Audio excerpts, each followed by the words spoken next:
Tech Tales 19, reviewing my time slips for billable clients.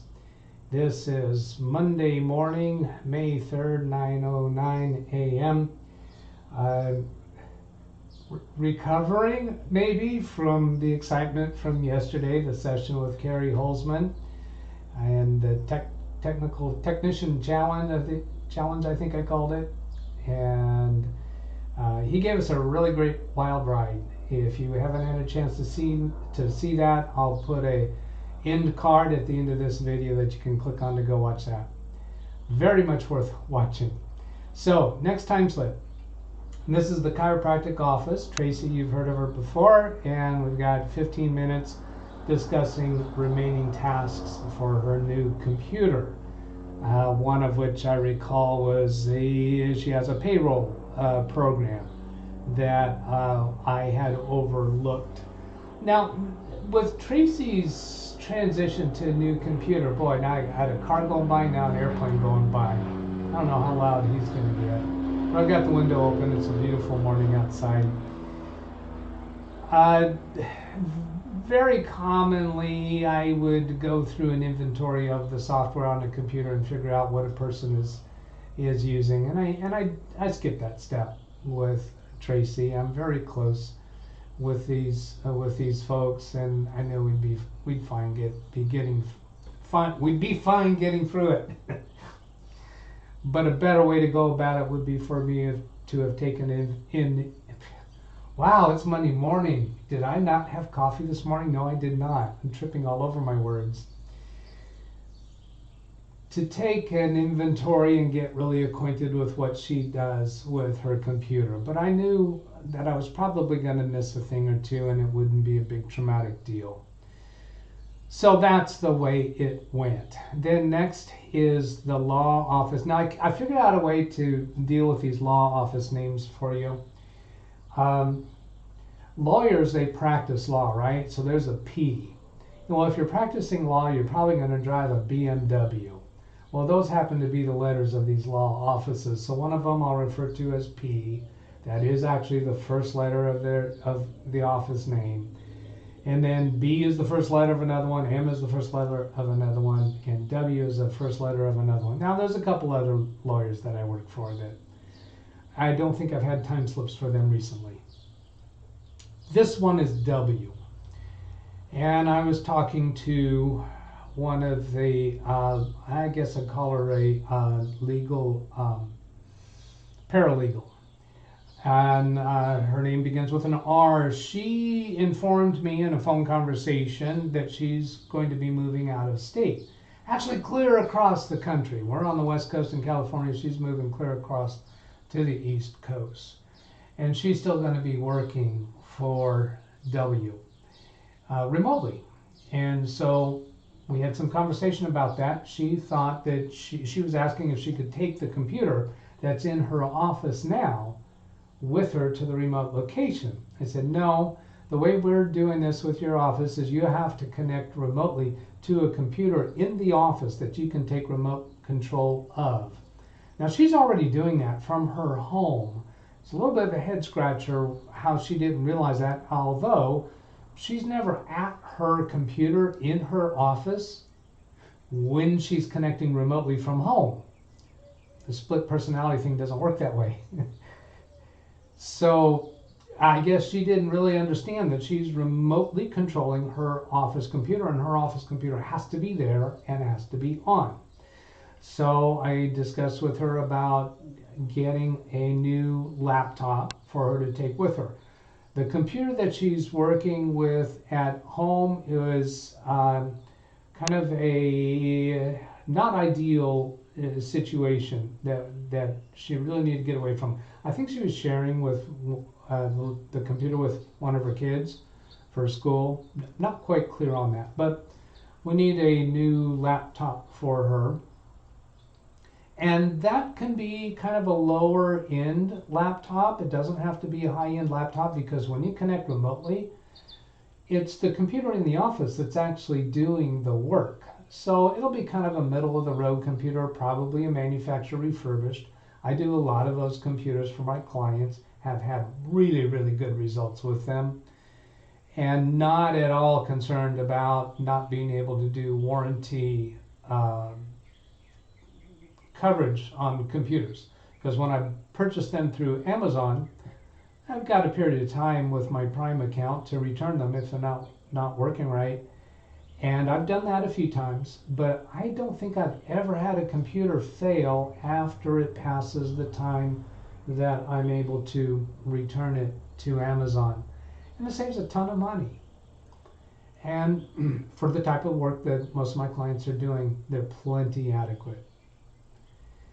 So we talked about doing that. Is there anything more of that? Office computer. Oh, then her computer in her office, since she's no longer going to be using that office space, she asked, does that computer have to be in that space? And the answer is no. We can move it to another location in the office as long as we have a network connection for it. We don't even have to have a monitor connected to it, and potentially even not a keyboard or mouse. I have remote connection to the computer. She has remote connection to the computer. If it locks up, all we need really is for somebody to press the power button on the computer. That'll shut it down. If it's locked up in a way it doesn't respond to that, hold the power button down and then turn it back on. So that's a way to get around having to, use space with a full computer setup and monitor. Then next is the CPA's office. I've spoken of it a few times. This is the senior partner in the CPA's office. This was phone and remote support regarding his email was full. Now this is kind of a unusual situation. He's using an email provider that's a little bit in the dark ages with how they do email, and this client is very much likes using the web interface. So I tried to get him to use Outlook, where the emails would download to Outlook and they would not take up space on the server. Well, over the years, the attachments that he's been sending and receiving have been growing, so his email box gets full pretty quickly. And this is kind of a recurring problem that he has, where he calls me, his email's not working, and I connect remotely and it's full. I show him where the graph is that shows that it's full. It's right on the main interface page where he's working from. And he will go and delete emails, but he hasn't understood how to sort them by size so that he can delete the ones that have large attachments. That's more bang for the buck. And he'll just go delete individual emails, and that's just a lot of time and work. So I'm in the scenario that how I work with my clients. I want them to walk away from the time with me feeling good about the experience. They never have a problem with my bill. I charge for my time, whatever it is. If they're slow to remember and understand things that I've told them before, I'm okay with that, as long as they pay the bill. Not only am I okay with it, but I understand it, because I understand these people they're smart people. A CPA is a smart person. Don't discount, don't laugh at a CPA or an attorney who doesn't get computer topics. They have a different mind training to do what they do, and they can do magic in their field of expertise, but they sometimes have kind of blinders and blocks for computer topics. So I try a different way of explaining it. I try going around the corner to get a concept across, and if they don't get it, I just connect to their computer, boom, boom, boom, we're done. And they get a charge for, let's see, what was his charge in this case? 21 minutes. Well, we did something more here. We actually purchased additional space on his mail server. It's not all that expensive. He was only had 1 gigabyte of space on the mail server, so we doubled that.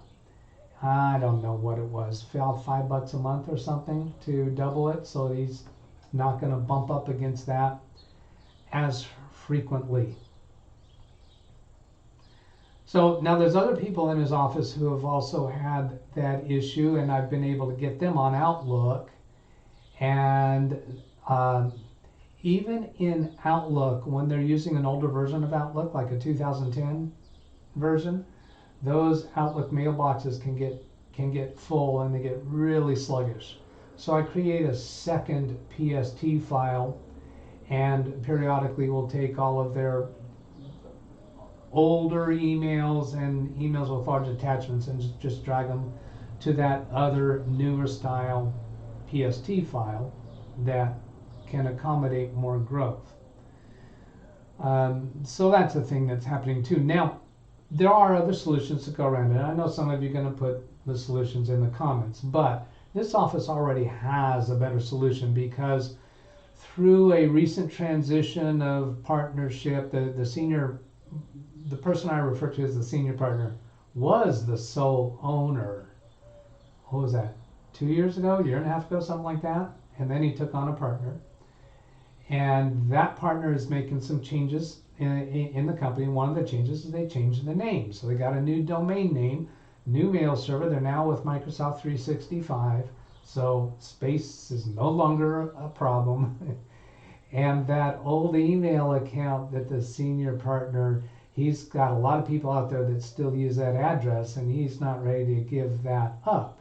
There's some other reasons they don't want to give up that domain name, but that's really the right answer for this office. Is over time, I'm sure he's going to transition more and more to the new domain name. So that, I guess, is kind of an example how things don't always go by the book. There's any office, particularly small business offices, they can grow and develop over time in ways that get a little twisted, a little messy. And that is the nature of doing the kind of work that I do, and I love it. All right, so I think that's enough for now. I'll put that end card at the end of the video. I guess I should be pointing, let's see, what way do you see it? I think it's going to be down in the bottom right corner. No, down in the bottom left corner. One of those. Look for the one that has Carrie's name on it somehow. I hope this was useful. Have a great day. Catch you later. Goodbye.